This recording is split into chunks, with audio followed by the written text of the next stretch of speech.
Welcome to a new edition of the Neon Jazz interview series with the leader of the New York City jazz outfit called Mostly Other People Do the Killing, Matthew Mappa Elliot.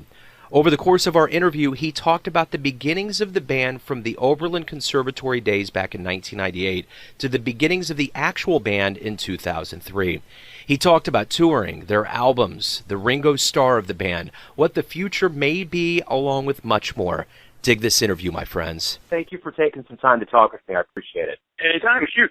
Tell me what's been going on lately, just kind of a synopsis, a short kind of what's going down with you guys. Well, we just got back from an October tour of Europe, where we played about, 15 shows or so, which was great. And then after we got back in mid-October, we rehearsed some new music that I wrote for the septet version of the band that released a Red Hot record.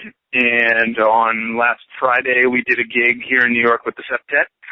And then last night, the quartet played at Cornelia Street, which was great. Kind of still doing material from the new record. And yeah, that's where we're at as of now. So when I see your name in print, I'm thinking, yeah, you're right. Mostly other people do the killing. Tell me, though, how you guys came up with this name. Oh, it's, I read it when I was in school in an article and thought that, that would make a really great band name. It's memorable and, interesting on a number of levels, and it has served us well over the years. People don't tend to forget something like that. No. It sticks in the membrane. So when you met Peter Evans in '98 at Oberlin Conservatory, was it kind of this match that kind of brought this about? What was that meeting like? We kind of were, two of a group of people. There's a group of people at Oberlin, not just the two of us, who were kind of interested in a really wide variety of things, in that we were interested in jazz, but also interested in electronic music and classical music and new music and improvised music and all of that kind of stuff. And so there was a fairly large contingent of musicians interested in a really wide variety of things, and we kind of gravitated toward that same circle and kind of laid the groundwork for the way I think both of us play at this point, as Peter's music and my music both are kind of continuations of that very wide net kind of musical thinking, without a whole lot of boundaries between things. And then that large circle comes together in 2003. You formed the band. Talk about the beginnings of this band. What was kind of the philosophy and how all of this kind of came together for you guys? Well, I moved to New York a year before Peter did, and started, playing with John Ravagon. And when I met John through a mutual friend, John Lundbaum, who we both still play with, he was very clearly the saxophone player that I wanted to work with, because he, also has huge, wide-ranging sensibilities. And then eventually, when Peter moved to town, we met Kevin, and we met Kevin through Mary Halverson. She introduced us, and that kind of core quartet formed. And we didn't really have, in the beginning, it was basically just kind of a free jazz quartet modeled on, Ornette Coleman and Masada. And as we played live more and I wrote more tunes for the band, it became clear that when I would write fairly simple, jazz-based structures that we could take apart very easily, that kind of led to the most interesting music on the bandstand. And so we started playing as a quartet in fall of 2003. And, by the mid-2000s, we had kind of established this style where we would extrapolate and interpolate all kinds of musical influences onto these very loose frameworks of tunes that I would write.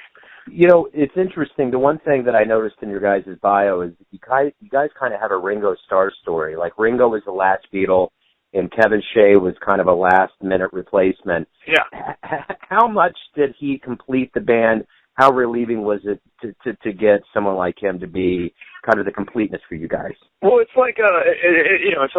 finding people with a sympathetic way of thinking, and that Kevin is very one thing we all know here in New York and in the music circles in general, it's when you hire Kevin, you're not hiring a drummer, you're hiring Kevin. In that, he's not necessarily going to ever play anything that's put in front of him ever.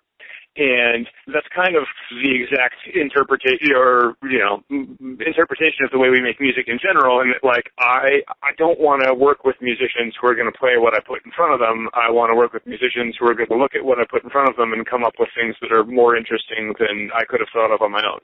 Kevin naturally tends to do that, and that kind of pushed the other three of us more solidly in that direction. But that was kind of the direction we were going in anyway.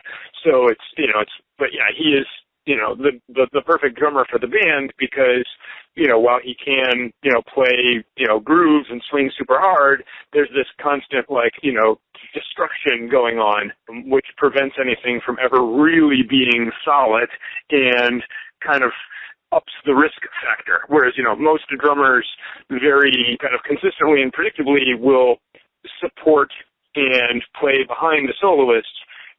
Kevin is constantly willing to, completely disrupt everything that's going on around him, which forces the rest of us to, be more sure of ourselves and to be more assertive and to create the kind of collages and, simultaneous realities that the band gets into, by 2004, 2005. Wow, that's an interesting dynamic.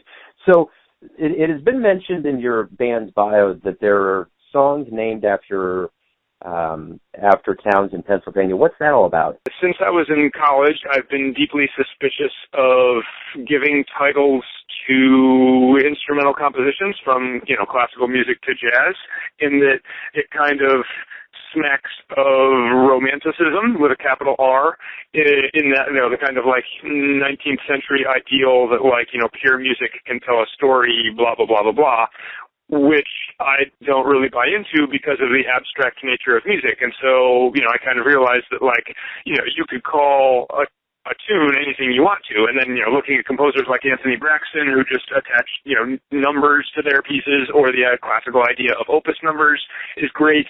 And so I think that whenever composers give titles to their pieces, you're kind of actively implanting ideas in the mind of the audience before they've even heard any of the music, and you're kind of directly affecting the way they're going to perceive the music in not always helpful ways. And so I wanted to pick something completely arbitrary and completely unrelated to music to use for song titles. So I just used towns in Pennsylvania for every one of my song titles, and that takes care of that problem. What is it like to have your own label? In this music age now, you can kind of run your own show. What is that like? Well, for us, it was kind of born out of necessity in that when we were starting out, we were not the kind of band that was going to attract, established record labels because, we play fairly, difficult to pin down music in general. And so the idea behind that was, well, if we release it ourselves, I'll be able to kind of maintain total creative control from, the way the album looks to, all the other aspects of it. And, in the 21st century with the internet and, kind of simplistic distribution that way, I'd be hard-pressed to figure out what advantage we would have by being on a label that we don't have on our own, in that, I'm able to control the budget. I'm able to, to spend and invest the money that I feel is necessary for the music, and I'm not under any pressure to, produce a product, in quotes, that will, turn a certain amount of profit, because that winds up kind of influencing decisions that artists make, and it also kind of, to my ears anyway, very much streamlines the music that's being made right now, and that a whole lot of music out there is made because it's in a certain style that a certain label thinks is marketable, and I don't necessarily believe that leads to very good art. Speaking of art, you all really hit the road pretty well. What do you guys love performing live, seeing different cities? What is it like to get out on the road? Oh, I personally dislike traveling a great deal, which is why I stopped being a full-time musician and became a high school teacher. As the traveling and the kind of general stresses that are involved in that aren't really fun for anybody, I don't think. But the actual performing is spectacular, And so if we lived in an era when it was still possible to, go city to city doing one-nighters without, a great deal of travel in between, I'd be all for that. But, spending days and weeks on, planes and trains every day, hours and hours, is no fun for anybody. But, that's what you have to do in order to get your music out to people who want to listen to it. So, the actual performing is spectacular, and we love, performing for audiences wherever we can. It's just that at this point, because of the economics of, the jazz scene, it's very difficult in this country and increasingly difficult in Europe to, put together a string of shows that is A, lucrative, and B, manageable on the travel side of things.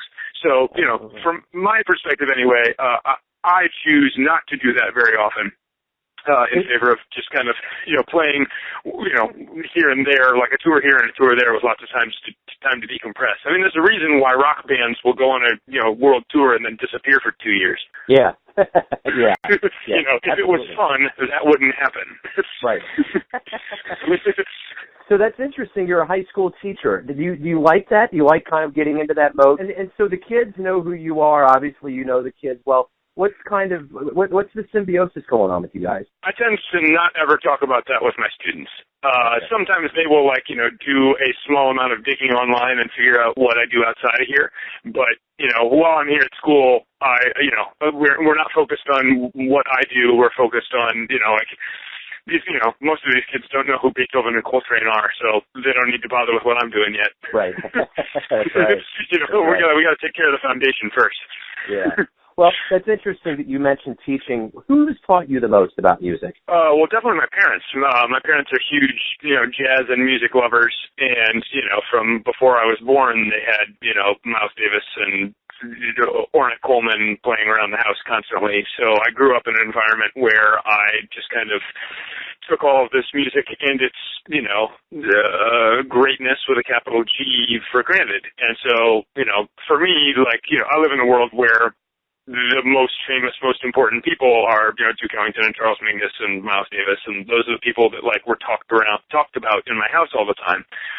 So I just kind of take for granted that, everyone should know that these guys are, the most genius musicians that America's ever produced, and so I kind of owe that to my childhood. I lucked out and had great teachers in high school and college too, but right. Coming from the household with my parents and my parents' friends, that was by far the best education I could have. Yeah, absolutely. So why do you love jazz? Well, I mean, I never even thought about that. I don't know, because it's great, and that's literally never a question that has ever crossed my mind. In that, that I've been hearing it and acknowledging its amazingness, since before I could talk and sit up straight. So, it's like asking somebody, why they think the sky is blue. Right. It's just well, that's just how it is. Well, no thought is necessary. Yeah. It's just a part of what you do. So let me ask you this: if you could go back in time and see a jazz show, who would you go see, and where would you go? I mean, a number of places. I mean, my dad was fortunate enough he moved to the New York area when he was 15 in 1959, and his parents let him, go out whenever he wanted to. So, the number of things that he heard that I'm jealous of is pretty extreme. I mean, he heard the Bill Evans Trio with Scott LaFaro at the Vanguard. He sat in on Mingus's rehearsals for Black Saint and the Sinner Lady. He heard Ornette Coleman. He used to go hear Coltrane at the 5 Spot with the Classic Quartet. He's, saw, Miles Davis play, with multiple bands throughout the 60s, on and on and on and on and on. That's cool. So let me ask you this. What's the future of the band? If we hook up in 10 years from now, and I ask you, what's going on with the band? What are you going to want to tell me? Oh, well, I hope, we're still kind of, pushing for new things. Like at this point, coming off of a tour, I mean, we're still at a point as a band where every night when we play, new things happen that have never happened before on every single gig.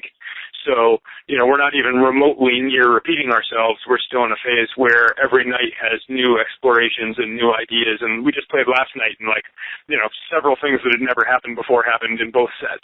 And that's what's really exciting about the band. And so kind of my greatest fear is to just get to a point where we're, revisiting ideas that we've had in the past. And so, hopefully 10 years from now, we're still, constantly coming up with new things from the bandstand, and, I'm composing new pieces, and, that's the whole, that would be the goal. Right on. Matthew, thank you for your time. I appreciate it. Anytime, man. Thanks a lot. Thanks for listening and tuning in to yet another Neon Jazz interview, where we give you a bit of insight into the finest players in New York, Kansas City, and spots all over America, giving fans all that jazz. And thanks to Moppa for his time, passion, and inventive tunes. If you want to hear more interviews, go to Famous Interviews with Joe Domino on the iTunes Store, or visit theneonjazz.blogspot.com for all things Neon Jazz. Until next time, enjoy the music, my friends.